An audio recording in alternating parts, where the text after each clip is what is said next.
Bismillahirrahmanirrahim. Assalamualaikum warahmatullahi wabarakatuh.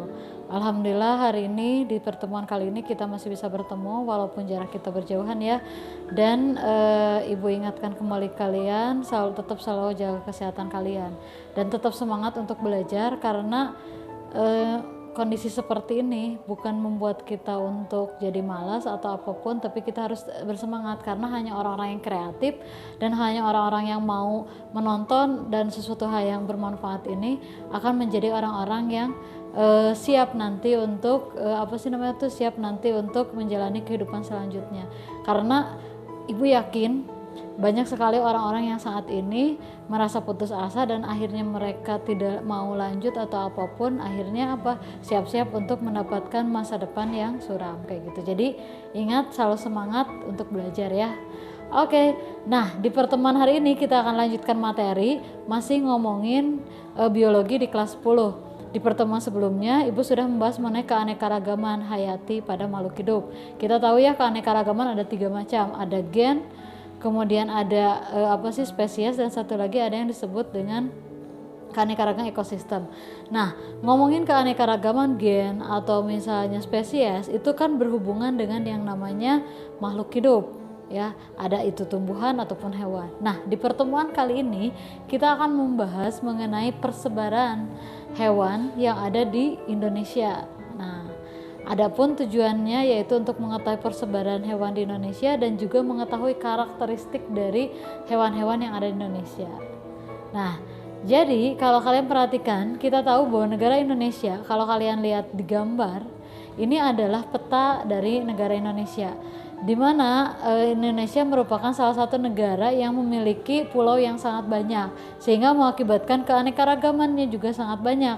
Bahkan untuk hewannya aja ini sangat banyak dan memiliki karakteristik yang unik. Nah, penelitian persebaran hewan Indonesia ini pertama kali dilakukan oleh seorang ilmuwan. Namanya itu adalah Alfred Wallace dan Weber. Jadi kedua orang itu adalah orang yang melakukan proses persebaran hewan yang ada di Indonesia. Jadi menurut Alfred Wallace, persebaran fauna itu dibedakan menjadi 2 bagian, yaitu ada bagian Indonesia bagian barat dan Indonesia bagian tengah ataupun bagian timur.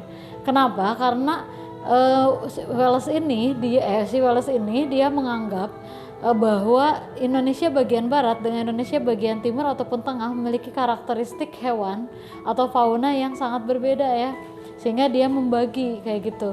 Kebetulan Wallace ini dia konsennya itu daerah Indonesia bagian barat, yaitu seperti daerah Sumatera, Jawa ataupun daerah Kalimantan ya. Nah, apa yang terjadi? Jadi dia melihat di daerah Indonesia bagian barat ini karakteristiknya yaitu banyak hewan-hewan atau terutama mamalia yang besar seperti gajah, harimau ataupun singa kayak gitu. Nah sedangkan di bagian tengah ataupun di bagian timur itu nggak ditemukan. Makanya Wallace itu membagi Indonesia menjadi 2 bagian. Nah, selain Wallace tadi Ibu mengatakan Indonesia juga dibagi menjadi ditemukan juga oleh Weber. Nah, kalau Weber dia membagi Indonesia menjadi 2 bagian, yaitu Indonesia bagian timur dan tengah. Di mana menurut Weber yaitu bahwa Indonesia di bagian tengah itu memiliki karakteristik yang sangat berbeda sekali dengan Indonesia bagian barat. Apa? Yaitu di mana di bagian tengah ini dikenal hewan-hewan atau faunanya itu dikenal fauna eksotis. Kenapa? Karena hanya di sana adanya.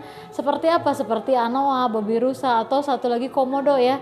Dan yang uniknya di bagian tengah ini reptilnya itu besar-besar, tapi kebalikan dari Indonesia bagian barat, yaitu di mana mamalianya kecil-kecil. Ya, terbukti yaitu ada mamalia besar yaitu si komodo.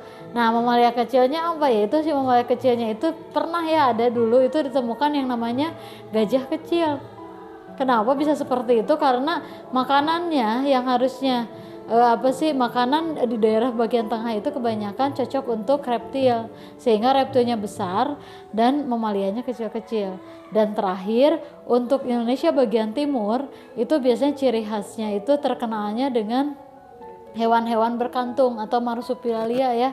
Kenapa? Karena Indonesia bagian timur yaitu seperti daerah Papua ataupun ya daerah Papua ini, untuk bagian tengah mungkin kalian bisa lihat di gambar ya, itu yaitu daerah Sulawesi. Nah, untuk daerah Papua ini kan berdekatan dengan daerah Australia, sehingga hewan yang paling banyak itu adalah hewan-hewan berkantung ya, seperti itu. Nah, dan mungkin kalian bertanya-tanya kenapa apa sih untuk Indonesia bagian barat ini memiliki karakteristik banyak hewan mamalia besar, karena dulunya Indonesia bagian barat itu kan bergabungnya itu dengan daerah bagian Asia ya.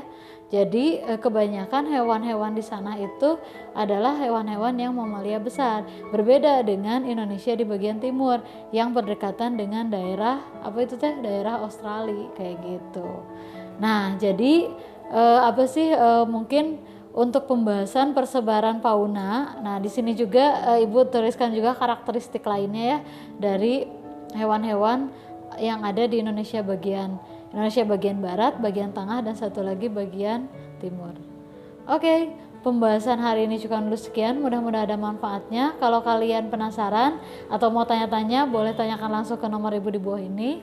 Dan selalu semangat untuk belajarnya. Jangan lupa tugasnya ada di classroomnya, selalu dibuka dan isi kehadiran kalian ya. Selalu jaga kesehatan. Wassalamualaikum warahmatullahi wabarakatuh.